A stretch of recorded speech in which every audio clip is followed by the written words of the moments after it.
The Last Word with Lawrence O'Donnell starts right now. Hey, Lawrence. Hey, Jen.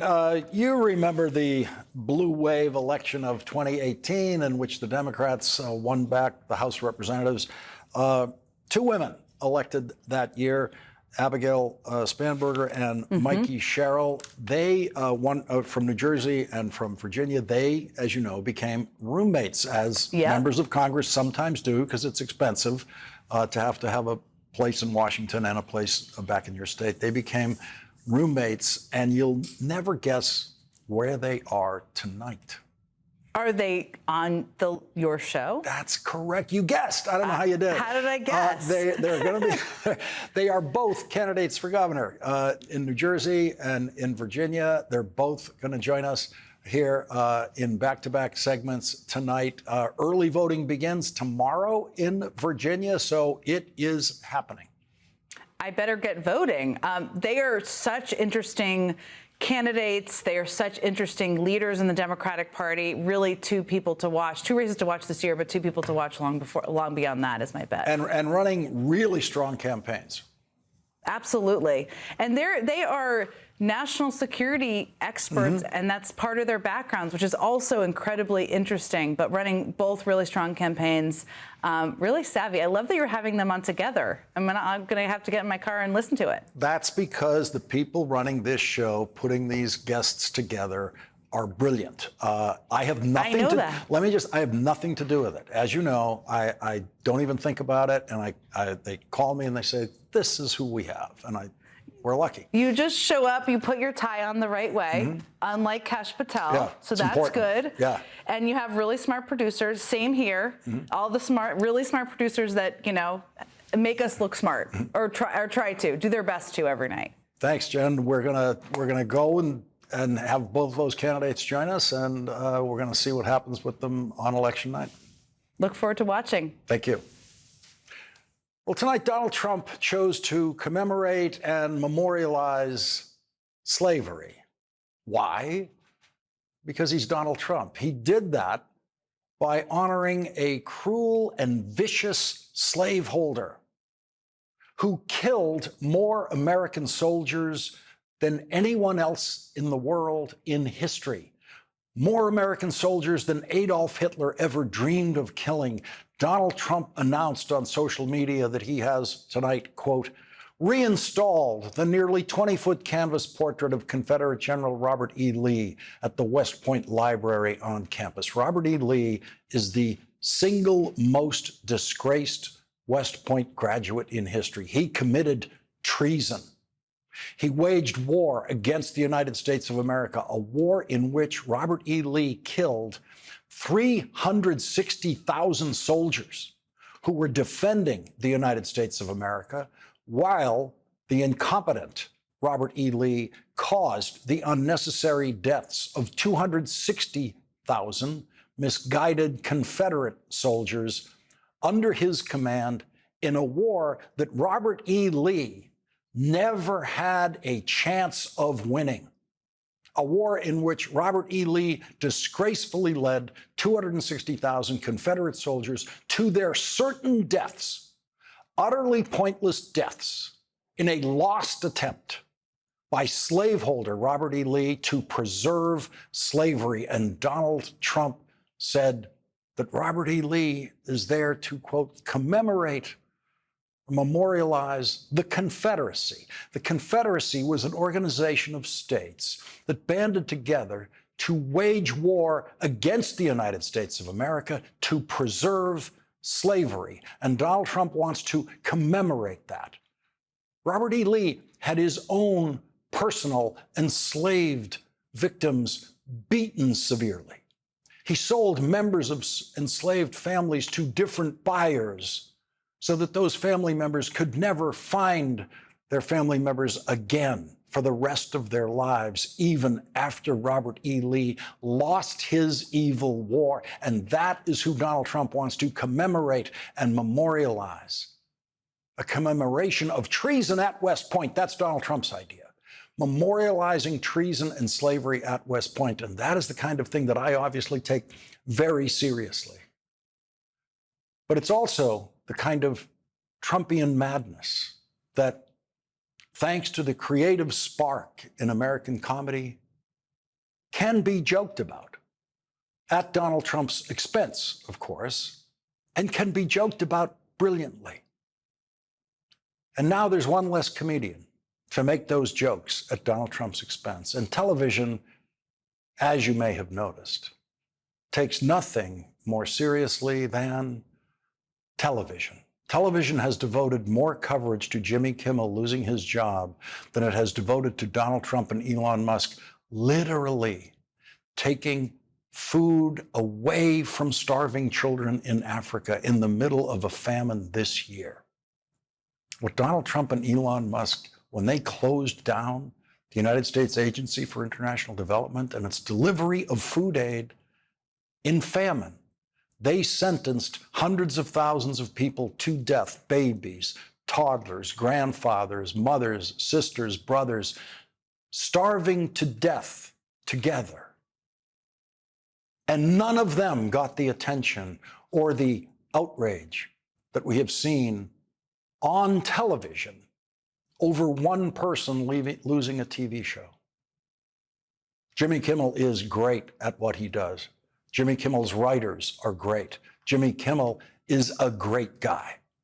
I really like Jimmy Kimmel. I really admire Jimmy Kimmel. And I am sure that as outraged as Jimmy Kimmel deserves to be about what has happened to him, I am sure that he is embarrassed to be getting more attention on television to his plight than the people in this country who have lost their health insurance because of Donald Trump. And to the dedicated federal workers in this country, many of them who have been working to save lives longer than Jimmy Kimmel has been telling jokes, who have been fired by Donald Trump. But television cares more about television than everything else in this world, as television is making very obvious to you in the last 2 days.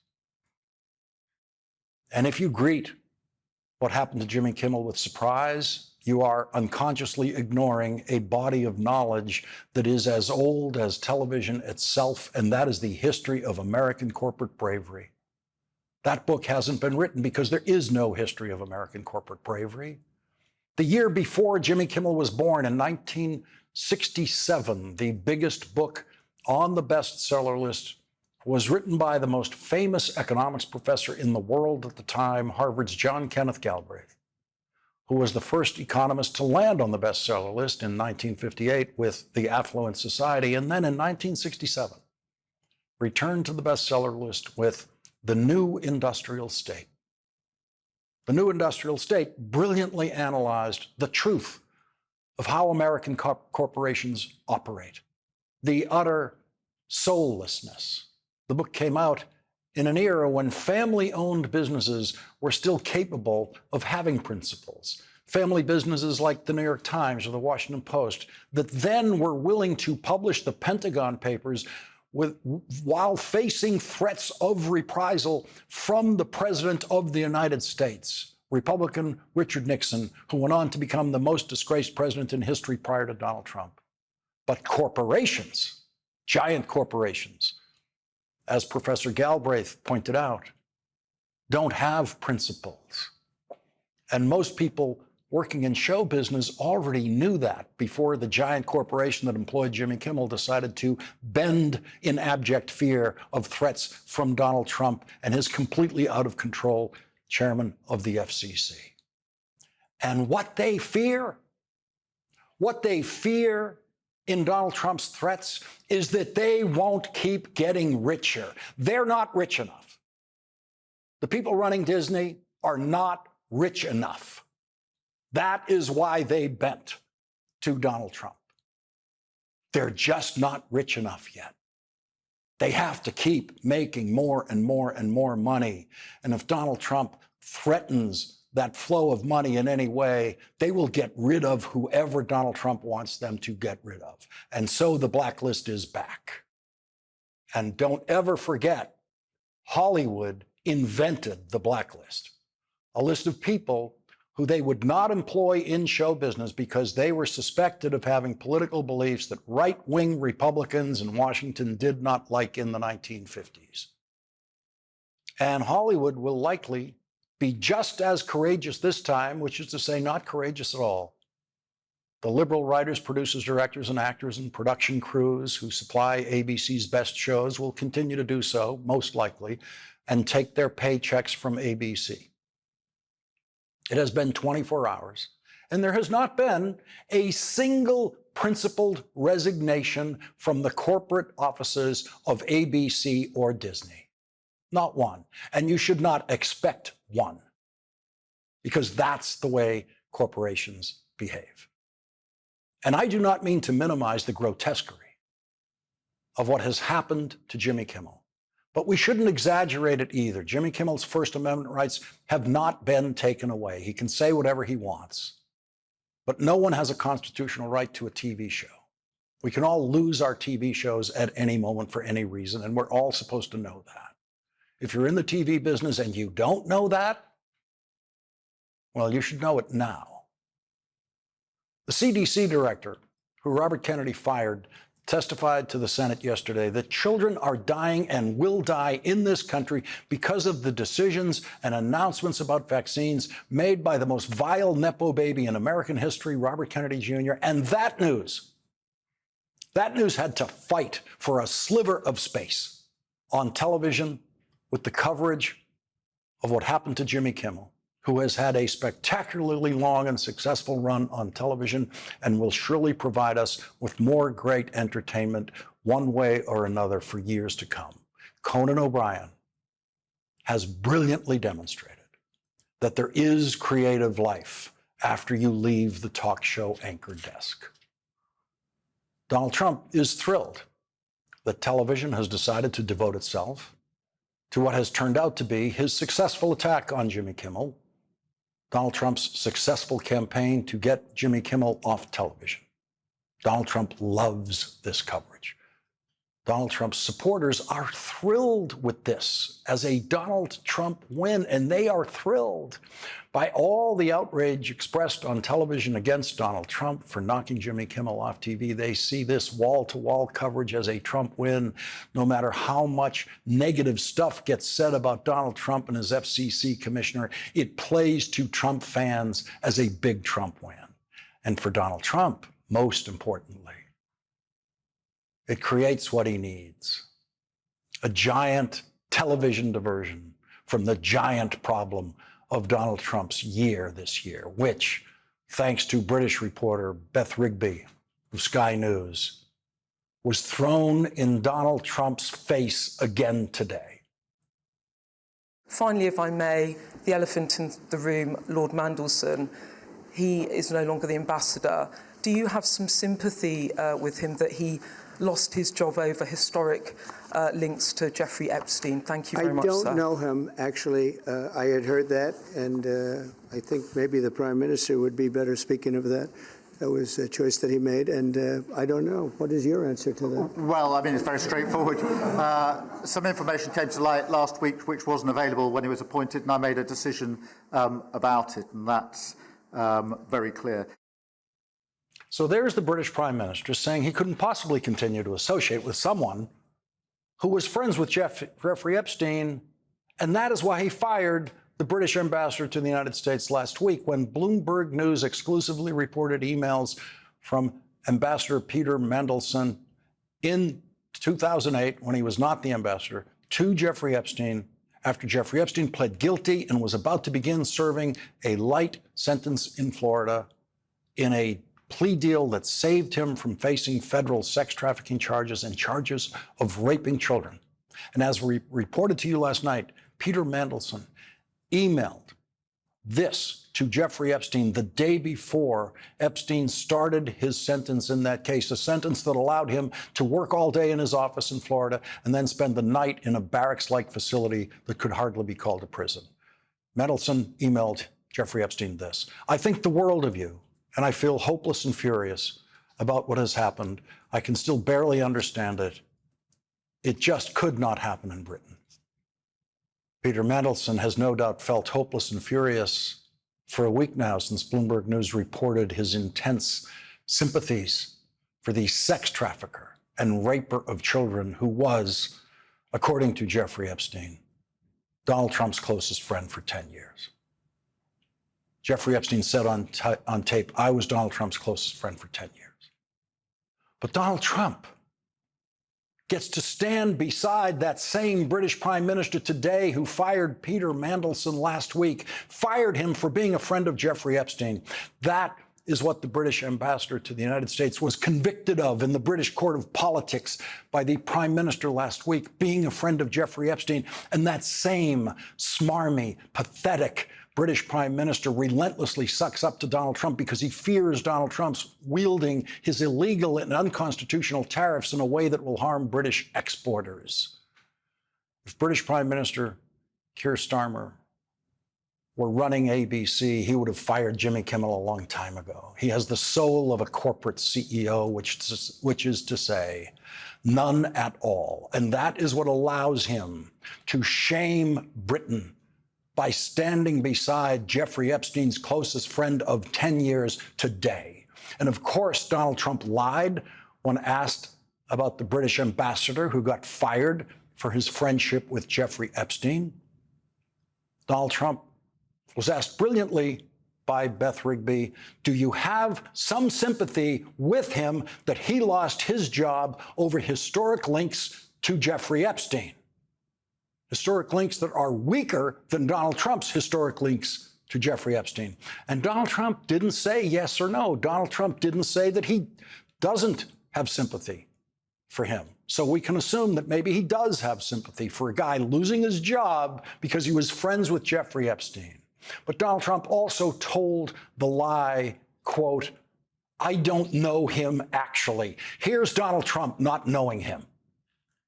Today, it just, in my view, as the Prime Minister has said, just shows what two countries who trust each other, who are confident in each other and are familiar with each other can do, not just for ourselves, but for the rest of the world who need to benefit from a bigger and better international trading system.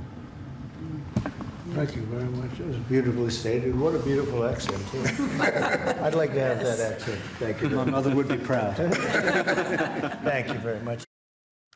Donald Trump's Scotland-born immigrant mother would not be proud of his Queen's accent picked up in his neighborhood in New York. So there's the British ambassador in the Oval Office with Donald Trump, joking and laughing, and that wasn't the only time. That was 4 months ago. But to give Donald Trump the benefit of the doubt here in his 79-year-old weakening neurological state, his ability to remember how many times he's been hanging with the British ambassador in the Oval Office might be a little shaky at this point. But the British ambassador was most recently in the office on September 9th, 9 days ago. But Donald Trump's answer today was, I don't know him, actually. Donald Trump's friendship with Jeffrey Epstein is now haunting him from more than one side of our politics today. It was Trump supporter Joe Rogan's turn. Joe Rogan's a comedian, not a reporter, so you'll have to forgive him for being more than a week behind the news about the public release of the drawing and birthday message to Jeffrey Epstein with Donald Trump's signature that was given to Jeffrey Epstein for his 50th birthday. Joe Rogan caught up with that news today. It says, there must be more to life than having everything. Donald, yes, there is. So he wrote this? Supposedly. The voice, it says voiceover, like he's like a movie star, like he's in a script. Donald, yes, there is, but I won't tell you what it is. Jeffrey, nor will I, since I also know what it is. Who talks like this? Donald, we have certain things in common, Jeffrey. Jeffrey, yes, we do. Come to think of it. Donald, enigmas never age. Have you noticed that? Jeffrey, as a matter of fact, it was clear to me the last time I saw you. Ugh. Yeah. A pal is a wonderful thing. Happy birthday. May every day be another wonderful secret. I don't get why he's writing a script. Yeah, it's very odd stuff. It's quite strange. But it's also like the way, like, enigmas never age. Have you noticed that? And Jeffrey, as a matter of fact, it was clear to me the last time I saw you. Like, if one of my friends sent me that, I'd be like, I'm getting a new number. Yeah.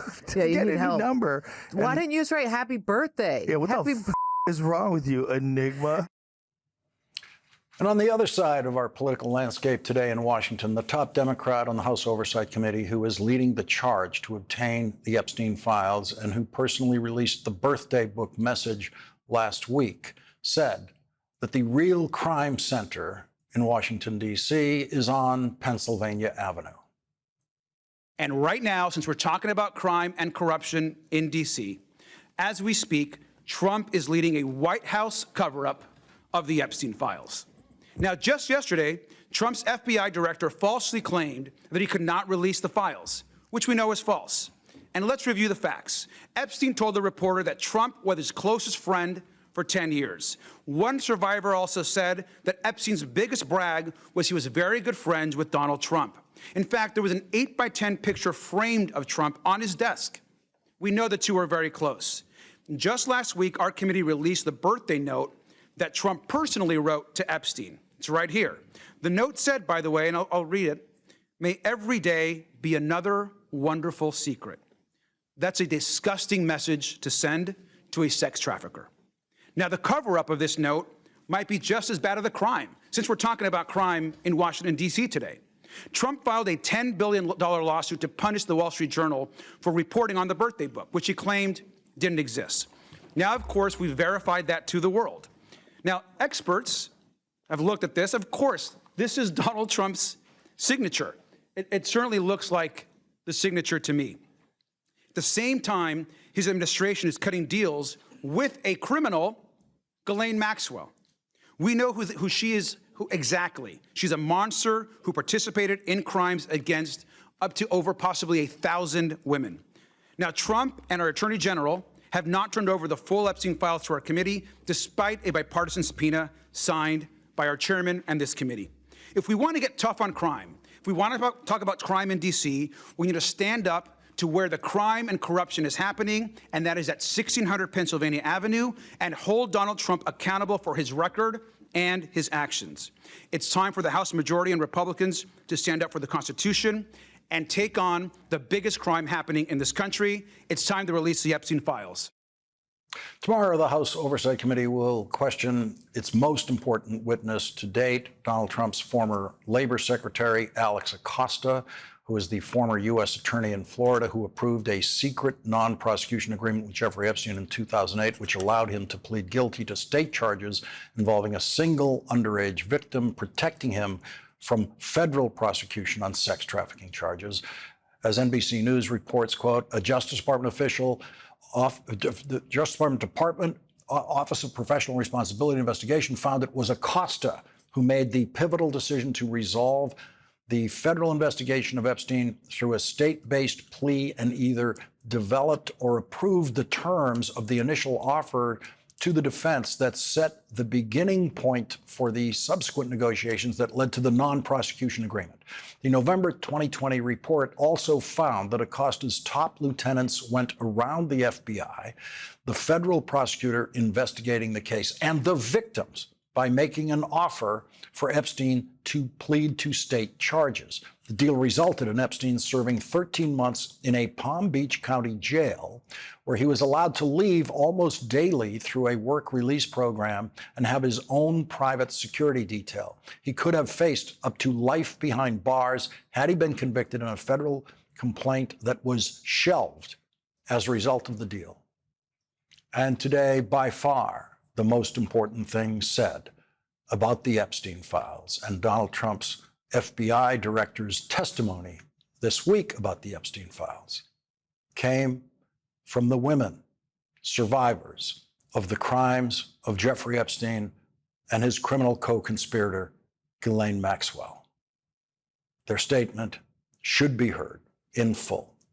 In a written statement, the survivors said they were shocked by Kashyap Patel's testimony, claiming falsely that there is no evidence that Jeffrey Epstein trafficked children and teenage girls to other people. The survivors' statement said, "We are struggling to understand what this means. Even the limited information that has been made public includes accounts such as Virginia Giuffre's report that Epstein trafficked her to other individuals besides himself. We also understand, as Representative Thomas Massie pointed out during the House oversight hearing, that there are FBI reports documenting witness interviews in which victims of Epstein and Maxwell named at least 20 other men they were trafficked to. Director Patel's testimony raises more questions than answers. For years, he has railed about the incompleteness of previous investigations. He is right about that. Previous investigations were indeed incomplete. So what is his plan to make sure that a thorough and unbiased investigation is conducted at last? He seems to acknowledge that the FBI FD 302 reports naming other men to whom Epstein, Maxwell victims were trafficked are real. So will he release those reports to the House Oversight Committee and to the public? He seems to imply that officials in previous administrations deemed those reports not to be credible. He has not read the reports himself. He has not spoken to the victims himself. And yet he plans to defer to unnamed officials from prior administrations who treated the reports as not credible. How can this be? Those previous administrations are the ones that Kash Patel spent years accusing of a cover-up. Now, he will pass the buck to them to decide that information about other men in the Epstein-Maxwell trafficking ring is not even worth following up on? There are victims and witnesses who, to this day, have still not been interviewed. Will they continue to be ignored? Survivors deserve better, and so does the public. We deserve answers to questions like these. Do the FBI and Justice Department have a plan to conduct a proper investigation at last? What is that plan? Will you release the FD 302 forms containing witness accounts of men to whom Epstein and Maxwell trafficked women and girls? Who were the officials in previous administrations who deemed the FD 302 reports not credible? Why are you deferring to that decision without reading the reports or interviewing the witnesses yourself? Given the number of times that survivors of Epstein-Maxwell abuse have been betrayed by the justice system, how will you ensure an unbiased and truth-seeking process that survivors can trust? Director Patel testified that the original sin of the Epstein case was the unconscionable non-prosecution deal that U.S. Attorney Alex Acosta gave Epstein and the limited investigation Acosta conducted. As head of the FBI, Director Patel can work now to remedy that in a way that finally centers survivor voices and finally pursues the whole truth. The public demands it, the victims deserve it, and our system of justice, without fear or favor, requires it. Survivors are waiting. Survivors are waiting. Congressman Ro Khanna of the House Oversight Committee will join us next.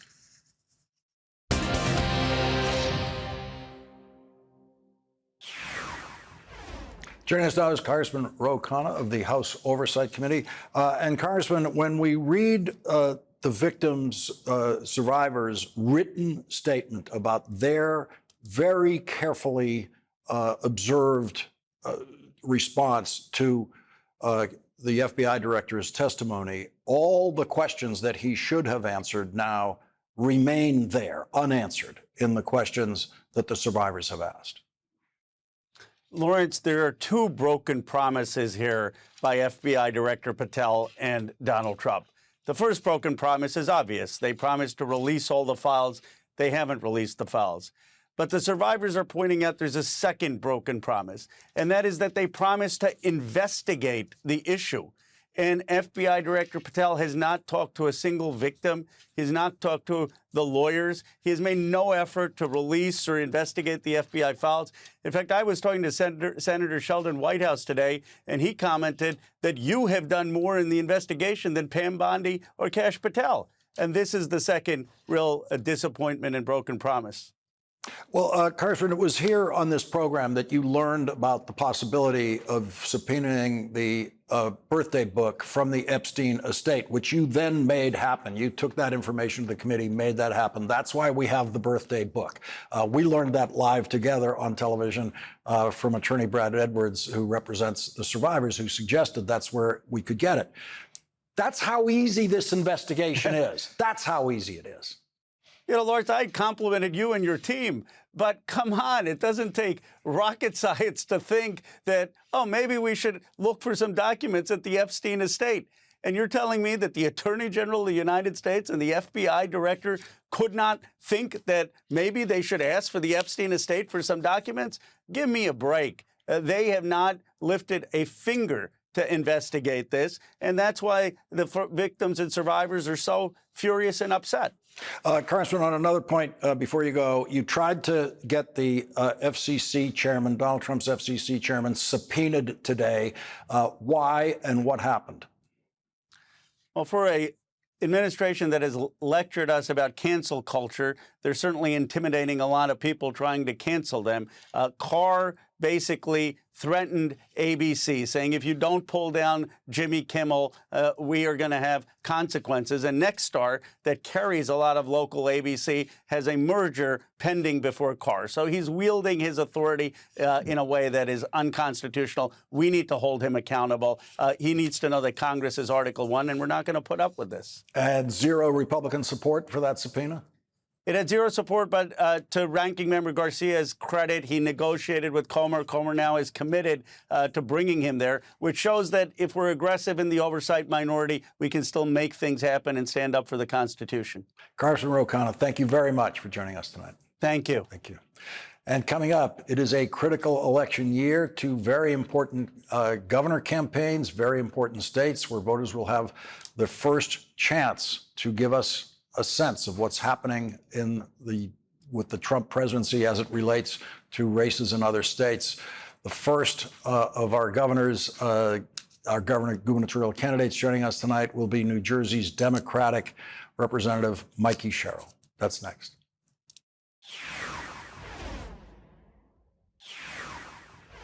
Today, Donald Trump, the only president in history who doesn't understand the meaning of the word tariff, said this. So with regard to people's feeling about the economy and the tariffs, and some polls show that people are concerned about the tariffs as well. That's only because they don't understand the word tariff. I mean, look, again, we have all this money, trillions of dollars pouring into our country only because of the tariffs.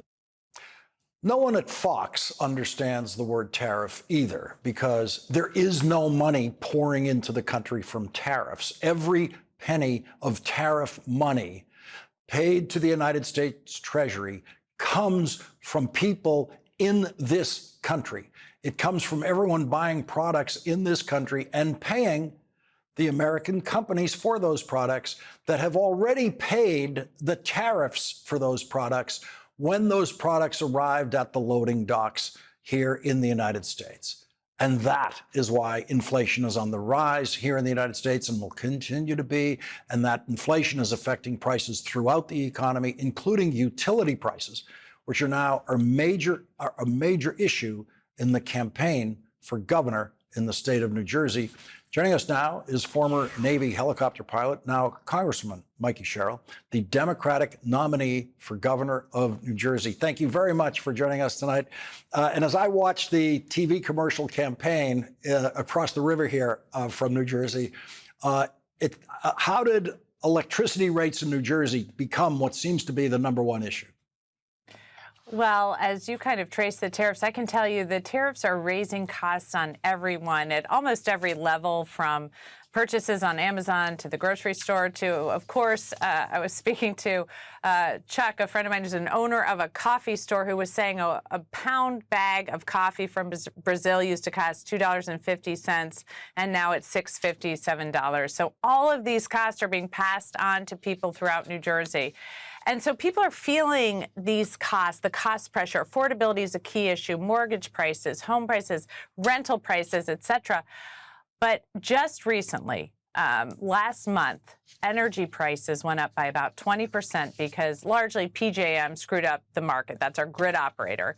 And they didn't let enough power into the grid quickly enough. A lot of people saw this coming. A lot of different entities saw it coming but did nothing. And the end result was everybody's electric bill went up. So that's why I've said on day one, as governor, I'm declaring a state of emergency on utility costs. I'm going to freeze rate hikes on families. This is the kind of bold action people in New Jersey want to see from leaders, and this is what I'm going to do as governor. You invoked your experience as a former federal prosecutor in talking about the rate hikes. Are you suggesting that there might have been something illegal? So what was so frustrating to me is how many people saw this coming. How many people knew that there was a problem, that costs were going to go up, and did not act quickly enough? I'm going to act quickly and move massive amounts of power into our grid to defray these costs. But it doesn't end there. At every level, we continue to see Donald Trump attacking the economy of New Jersey. So you mentioned tariffs, but that's not where it ends. It's the one big, beautiful bill, which is going to raise costs on health care and houses and more utility cost hikes. And my opponent, Jack Ciattarelli, has said he is 100% in line with Donald Trump, that there's nothing he disagrees with him on. As the people of New Jersey are attacked, the economy of New Jersey is attacked, our rights and freedoms are attacked every single day. You're running 8 points ahead of the Republican in this race. And between now and Election Day, what do you think will be the closing argument? Well, unfortunately, I think these costs are going to continue to go up exponentially. We have heard from economists that a lot of the price from the tariffs have not even hit the market yet. As I was mentioning, the coffee store owner, he was saying it took him a while to move prices because it costs money to print menus and to print signs. So he's been eating it for a while, but he's about to put that on the customers because he can't keep his business open any longer.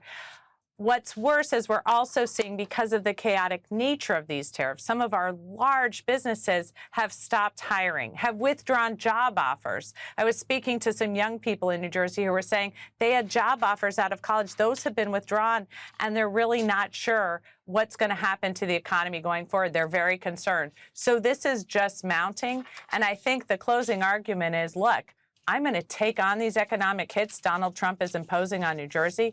I'm going to fight Trenton to make sure we're lowering costs. And Jack Ciattarelli is going to do whatever the heck Trump wants him to do. Mikey Sherrill, candidate for governor of New Jersey. We have to end it here so we can make room for your former roommate. Oh, wonderful. Who you you might be seeing her at governor's meetings next year. I just might, but tell her hi. And also, just before I leave, I have to tell everyone we could use your help. Go to MikeySherrill.com, chip in, sign up for volunteer shifts. Come give us a hand in New Jersey. I had to get that in before Abigail asked. Thanks so much. Thank you. Thank you very much for joining us. And tomorrow, early voting begins in Virginia's election for governor, and Virginia's Democratic candidate for governor, Abigail Spanberger, joins us next.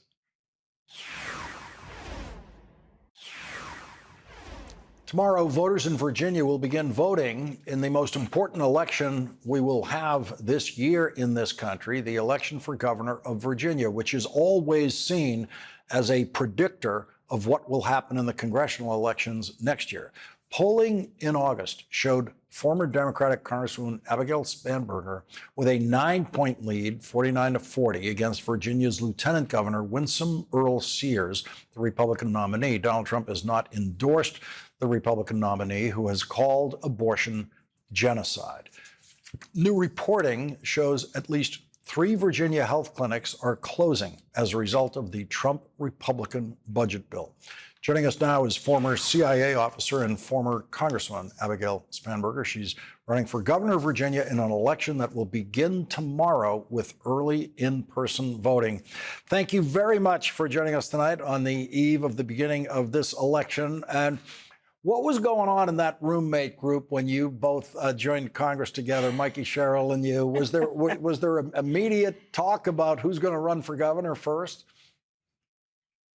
The honest to God truth on that is absolutely not. But you know, not to speak for Mikey, but as I traveled across Virginia, or certainly across my district, and started to really hear about some of the issues that are most urgent in families' lives and in communities across Virginia, issues of affordability, certainly in housing, healthcare, and energy, the desire to ensure that our kids have the best education they possibly can get, that we have a governor who's leading with great stability and focus and steadiness. I think we both started focusing our attention on what could be done in our home states and how we could perhaps focus on leading our home states. Certainly, I announced my campaign for governor long before Donald Trump was elected a second time. And the circumstances of this election become so much more dire, particularly given the attacks on the federal workforce. Virginia's home to more than 320,000 federal employees. Certainly the instability caused by the trade policy of this administration that has impacted businesses of all types and Virginia's farmers in particular. And now, of course, the so-called Big Beautiful Bill that will have devastating financial impacts on Virginia as well as so many other states across the Commonwealth. So Virginia voters know that starting tomorrow, we get to go cast our ballots, demonstrate that we want something very different than the leadership we currently have in Richmond, that we want a governor who will stand up for Virginians, and that we want a governor who will actually work to address some of the biggest concerns that people are feeling, particularly in areas of affordability and costs and our kids' futures. Virginia is one of those states that can go either way. We've seen the state elect Democratic governors, Republican governors. It's still that way. Do you feel a personal pressure when you know the entire Democratic Party is looking at you and going to make a calculation about their future in the next congressional election based on how you perform in this one? The answer is, in theory, yes. I do my best to not focus on that. I do my best to kind of tune it out every time someone makes a sort of over-the-top statement about how, Virginia is the end-all and be-all indicator of what's to come. Certainly the things that motivate me, that keep me going every single day, are the stories from people who really need a governor who's focused on the policies that will impact their life, that know that this election is an important and at times a dire one. And particularly as we have seen bad policies coming out of Washington that are hurting our state and hurting Virginians, our governor hasn't stood up for our economy, for our workforce, for our people, for our universities. And we want a governor who will demonstrate that leadership. My opponent's the current lieutenant governor. She's been lockstep with the kind of assault on Virginia coming out of Washington, defending it all along the way, including the firing of thousands upon thousands of Virginians. In addition to them losing their livelihoods, that is a deep economic hit on our Commonwealth. So I'm running for Virginia to serve Virginia, but I certainly recognize, as we all do here on the ground, the great responsibility that we have for setting a very important example for the rest of the country about what is possible when people get focused on the issues that matter, resolute in their determination, building out strong programs to get voters to the poll, to knock on doors, to make phone calls, to engage people. And, amid this time of worry and consternation that exists everywhere, to tell people we are the lucky ones. In Virginia and New Jersey, we are the lucky ones because we get to go to the polls. So for viewers watching, if you have friends in Virginia, make sure you send them our website, AbigailSpanberger.com. We've got everything they need to know about voting information, where to cast their ballot early or on Election Day. And if people want to support our campaign, volunteering or financial support from afar, welcome them to do that as well. AbigailSpanberger.com. Abigail Spanberger, tonight the front runner in the campaign for governor in Virginia. Thank you very much for joining us tonight. Thank you. Thank you for having me. We'll be right back. Candidate for governor of Virginia, Abigail Spanberger, gets tonight's last word. Early voting in Virginia begins tomorrow.